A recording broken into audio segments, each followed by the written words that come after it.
অজানা গল্প।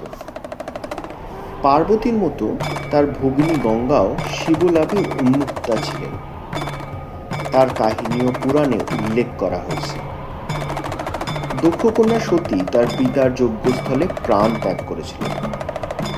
সতীর দেহ নিয়ে তাণ্ডবে মাতলেন শিব।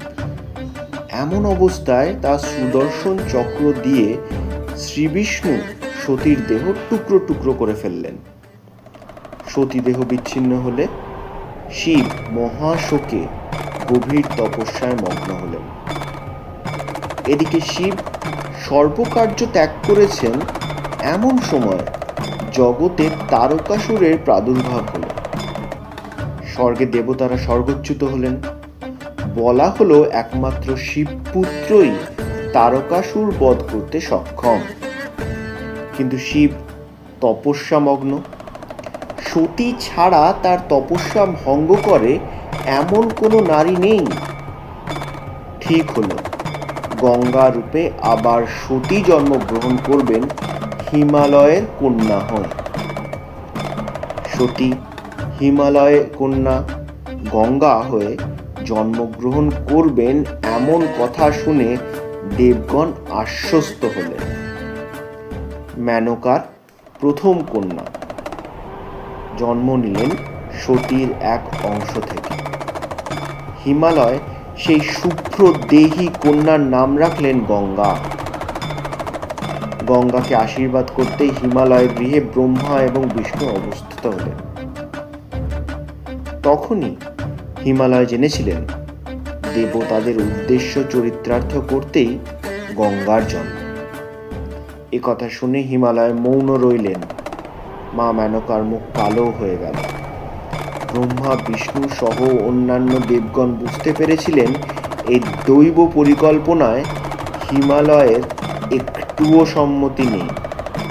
সতীর অংশজাত বলে জন্ম মুহূর্ত থেকেই গঙ্গা শিবের প্রতি অনুরক্তা ছিলেন।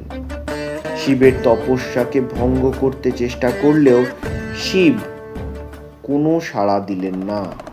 কিছুতেই শিব তাকে স্বীকার করবেন না। কিন্তু দেবাদিদেবের তপস্যা ভঙ্গ করা একান্তই প্রয়োজন। সতী এবার সম্পূর্ণ রূপ নিয়েই জন্মগ্রহণ করলেন হিমালয় গৃহে। হিমালয় সেই কন্যার নাম রাখলেন পার্বতী। পার্বতীর জন্ম নেওয়ার পর পিতৃগৃহে গঙ্গা যেন একটু ম্লান হলেন। সবাই তাকে পেছনে রাখে। হিমালয় পার্বতীকে নিয়ে শিব সন্নিধানে উপস্থিত হলেন। কিন্তু শিব চোখ তুলে তাকালেও পার্বতীকেও তিনি অস্বীকার করলেন। পার্বতী শুরু করলেন শিব লাভের জন্য তপস্যা। এই তপস্যা গঙ্গাও করতে আগ্রহী ছিলেন, কিন্তু হিমালয়ের তাতে ঘোর আপত্তি ছিল। পার্বতীর ক্ষেত্রে হিমালয় কিন্তু কোনো আপত্তি করলেন না। আবার গঙ্গা দৈব আনুকূল্যও পেলেন না। অথচ দেবতারা পার্বতীকে সাহায্য করতে অগ্রসর হলেন। শিবের তপস্যা ভঙ্গ করতে কামদেবকে নিযুক্ত করা হলো, কিন্তু শিব তাকেও ভস্ম করে দিলেন। অবশেষে পার্বতীর তপস্যায় তুষ্ট হলেন শিব। ভিখারি শিবের সঙ্গে বিবাহ হলো পার্বতীর। কিন্তু গঙ্গা তো বড় বোন। তিনি শিবের অনুরাগিনী হয়েও তার আগে বিবাহ হলো ছোট বোনের। এই বিবাহে মা মেনকার আপত্তি ছিল, কারণ শিব সম্পত্তিবিহীন আর দ্বিতীয়জন হলেন গঙ্গা। তার জীবন লাভের উদ্দেশ্যই শিব ঘরণী হওয়া, কিন্তু শিব তাকে গ্রহণ করলেন না। আর পিতা হিমালয় তাকে তপস্যা করতেও সাহায্য করলেন না। গঙ্গা শিবকে স্বামীরূপে লাভ করতে অসফল হলেও শিবারত্ব গ্রহণ করলেন। গঙ্গার ব্যথা ভরা মনটিকে প্রলেপ দিতে দেবতারা অগ্নিকে নিযুক্ত করলেন। পার্বতী অগ্নির উপস্থিতিতে সচেতন হওয়ার ফলে শিবারত্ব অগ্নিতে গিয়ে পড়ল। অগ্নি সেই তেজ আর সহ্য করতে না পেরে গঙ্গাকে দিয়ে দিলেন।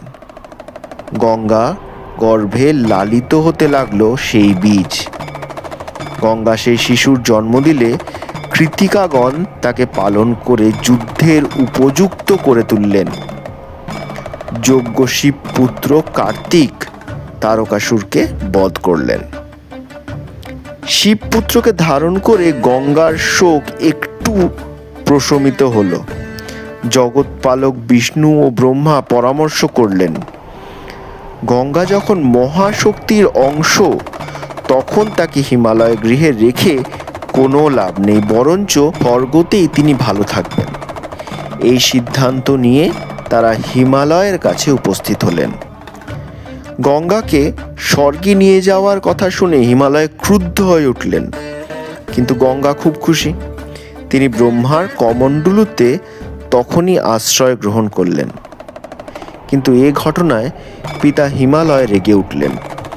ক্রুদ্ধ হয়ে তাকে অভিশাপ দিলেন, তোমায় ধরিত্রীতেই বয়ে যেতে হবে। সত্যি গঙ্গাকে ধরিত্রীতেই নেমে আসতে হয়েছিল, তবে স্বর্গের মতো অবহেলা নিয়ে নয়, পতিত পাবনী গঙ্গা হয়ে।